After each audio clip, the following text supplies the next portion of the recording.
नमस्कार, एक बार फिर स्वागत है आपका आपके चैनल एजुकेशन बाय डॉक्टर शमा के इस नए संस्करण में। एक नया विषय लेकर फिर आपके सम्मुख उपस्थित हुए। आइए शुरू करते हैं आज का ये विषय। आज हम बात करेंगे पूर्व मध्यकाल की, जिसका टाइम पीरियड 800 से 1200 ईस्वी तक का माना जाता है। इस काल के उत्तर भारत और दक्षिण भारत में कौन कौन से राजवंश हुए, उसकी चर्चा जो है आगामी वीडियो में करेंगे। आज इस वीडियो में हम खासकर उत्तर भारत के राजवंशों, विशेषकर गुर्जर प्रतिहार के विषय में चर्चा करेंगे।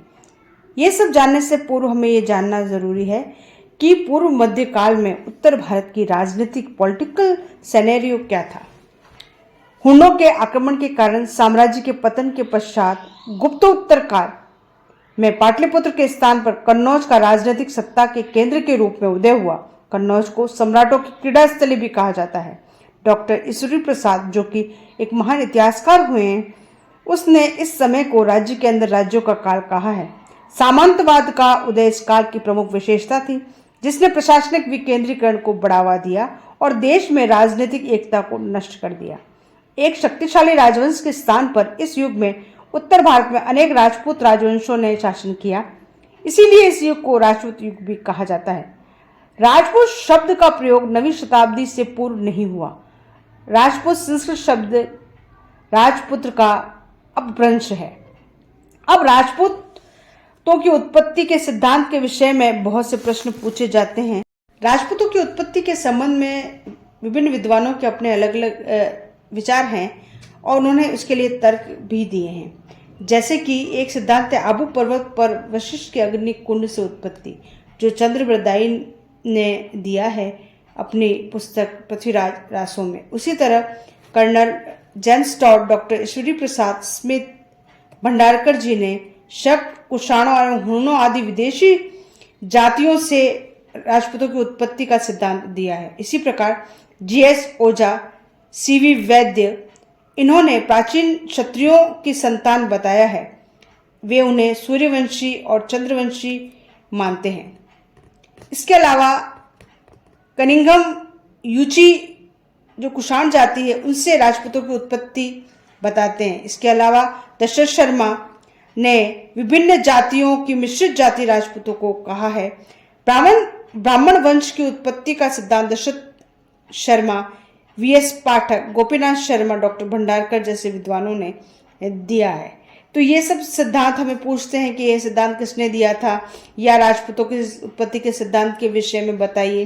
तो हमें इन सब के विषय में बताना है। उत्तर भारत में उस टाइम पीरियड में गुर्जर प्रतिहार, कलचुरी के चेदी, गढ़वाल और परमार प्रमुख राजवंश थे, जिन्होंने वहां पर शासन किया। आज हम गुर्जर प्रतिहारों के विषय में चर्चा करते हैं। अग्निकुंड से उत्पत्ति 4 राजपूत वंश प्रतिहार चालुक्य, चौहान और परमार में से सर्वाधिक प्रसिद्ध प्रतिहार वंश था, जिसे गुर्जर प्रतिहार भी कहा जाता है। कुमकुम के घटियाला अभिलेख में प्रतिहारों को ब्राह्मण बताया गया है। पुलकेशिन द्वितीय के ऐहोल अभिलेख में गुर्जर जातियों का प्रथम उल्लेख मिलता है एवं बाढ़ के हरचरित में भी गुर्जर जाति का उल्लेख मिलता है। प्रतिहारों की कुल 26 शाखाएं थीं, जिनमें सबसे प्राचीन मंडोर के प्रतिहार थे। प्रतिहारों का प्रथम केंद्र मंडोर जोधपुर में था। यहाँ से वे क्रमशः भीनमाल, उज्जैन और कन्नौज गए। इस वंश का आदि पुरुष हरिश्चंद्र नामक व्यक्ति को माना जाता है। हरिश्चंद्र नामक व्यक्ति ब्राह्मण था और उसने इस वंश की स्थापना की, जिस कारण हरिश्चंद्र को प्रतिहार वंश का आदि पुरुष भी कहा जाता है। इसका प्रथम महत्वपूर्ण शासक नागभट्ट प्रथम था, जिसका टाइम पीरियड 730 से लगाकर 756 का माना जाता है।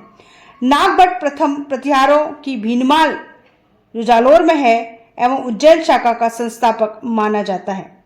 नागभट्ट प्रथम ने राजधानी मंडोर से मेड़ता स्थानांतरित की, मंडोर को दूसरी राजधानी तथा भीनमाल को तीसरी राजधानी बनाया। इसके बाद उज्जैन को प्रतिहारों का केंद्र बनाया गया। नागभट्ट प्रथम ने अरबों को पराजित किया। अरबों का नेतृत्व जुनैद कर रहा था। मिहिर भोज की ग्वालियर प्रशस्ति में नागभट्ट प्रथम को मल्लेच्छों अर्थात अरबों का नाश करने वाला बताया गया है। मिहिर भोज के ग्वालियर अभिलेख का लेखक बालादित्य था। इसके बाद वत्सराज शासक बना। वत्सराज को प्रतिहार साम्राज्य का वास्तविक संस्थापक माना जाता है। वत्सराज के समय से कन्नौज के लिए त्रिपक्षीय संघर्ष शुरू हुआ। उसने पाल शासक धर्मपाल को मुंगेर के युद्ध में पराजित किया, किंतु राष्ट्रकूट शासक ध्रुव से पराजित हुआ। इसके बाद नागभट्ट द्वितीय शासक बना। वत्सराज के पुत्र नागभट्ट द्वितीय ने कन्नौज पर अधिकार कर उसे प्रतिहार साम्राज्य की राजधानी बनाया। नागभट्ट द्वितीय राष्ट्रकूट शासक गोविंद तृतीय से पराजित हुआ। ग्वालियर प्रशस्ति के अनुसार नागभट्ट द्वितीय ने तरुकोशों को पराजित किया। नागभट्ट द्वितीय को बकुला अभिलेख में परम भट्टारकर महाराज धीराज परमेश्वर कहा गया है। रामभद्र के 3 वर्ष के निर्बल शासन के पश्चात मिहिर भोज प्रथम शासक बना।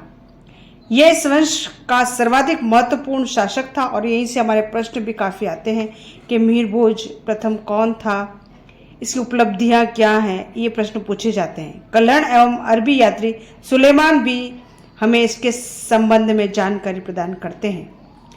सुलेमान मिहिर भोज के काल में भारत आया था। ये एक अरबी यात्री था जिसने मिहिर भोज की विशाल अश्वसेना का उल्लेख किया है और कहा है कि वह इस्लाम का बड़ा शत्रु था।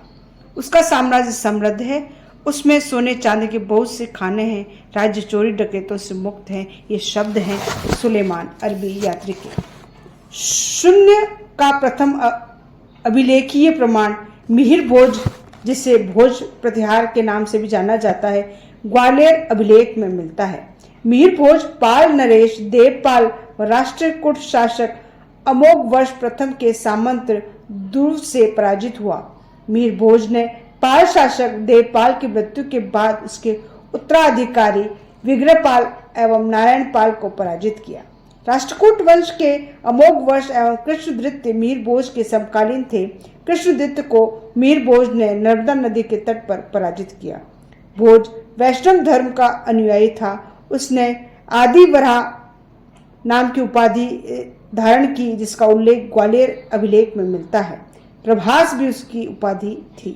भोज ने आदि वराह दमक नामक सिक्का भी चलाया। उसके एक तरफ वराह की आकृति मिलती है। इसके बाद मिहिर भोज का पुत्र महेंद्र पाल प्रथम शासक बना। प्रसिद्ध विद्वान राजशेखर महेंद्र पाल प्रथम के ही राजगुरु थे। राजशेखर की रचित किताबों के नाम परीक्षा में पूछे जाते हैं। राजशेखर ने कपूर मंजरी, बाल रामायण, बाल भारत, विद्युसाल भंजिका, काव्य मीमांसा, हरविलास नामक महत्वपूर्ण ग्रंथों की रचना की। कपूर मंजरी प्राकृत भाषा में लिखा गया है। अन्य सभी रचनाएं संस्कृत में लिखी गई हैं। राजशेखर ने कपूर मंजरी की रचना अपनी पत्नी अवंती सुंदरी के आग्रह पर की थी। इसके बाद महिपाल प्रथम शासक बना। राजशेखर महिपाल के भी राजगुरु थे। राजशेखर ने महिपाल को आर्यव्रत का महाराजधिराज तथा रघुकुल मुक्तमणि कहा। महिपाल प्रथम के समय बगदाद निवासी अल मसूदी भारत आया था। अल मसूदी एक लेखक थे और उन्होंने मुरुजल जहाब नाम की किताब लिखी। अल मसूदी ने महिपाल प्रथम को बोरा या बरूर कहा है। महिपाल प्रथम के बाद गुर्जर साम्राज्य का विघटन प्रारंभ हो गया। कृष्ण तृतीय ने प्रतिहार राजाओं को पराजित किया। महिपाल प्रथम के बाद क्रमशः महेंद्रपाल द्वितीय, देवपाल, विनायक पाल, महिपाल द्वितीय, विजयपाल एवं राज्यपाल शासक बने।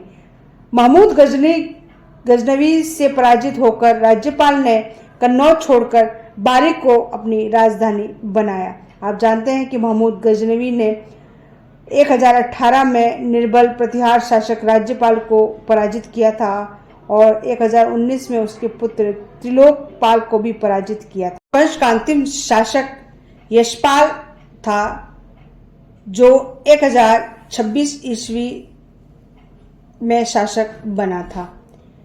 अल मसूदी, सुलेमान, जुनैद आदि अरबी यात्रियों ने गुर्जर प्रतिहारों को जुर्ज कहा है। अल मसूदी ने गुजर प्रतिहारों के राज्य को अल गुजर कहा है। सुलेमान की पुस्तक सिलसिलात तवारिक है, इसके विषय में प्रश्न पूछा जा सकता है। हमने आज गुजर प्रतिहारों के विषय में चर्चा की है। ये उत्तर भारत का पूर्व मध्यकालीन महत्वपूर्ण राजवंश माना जाता है। इसके तो अगले वीडियो में हम उत्तर भारत के अन्य राजवंशों, गढ़वाल, चेदी, परमार आदि राजवंशों की चर्चा करेंगे। तो अब इजाज़त दीजिए डॉक्टर शमा को, फिर मिलते हैं ऐसे ही नए वीडियो के साथ। आप कमेंट्स और शेयर अवश्य कीजिएगा ताकि हमें पता चले कि हमारा वीडियो कितना प्रभावशाली रहा है। परीक्षा के पॉइंट ऑफ व्यू से ये बहुत ही महत्वपूर्ण है।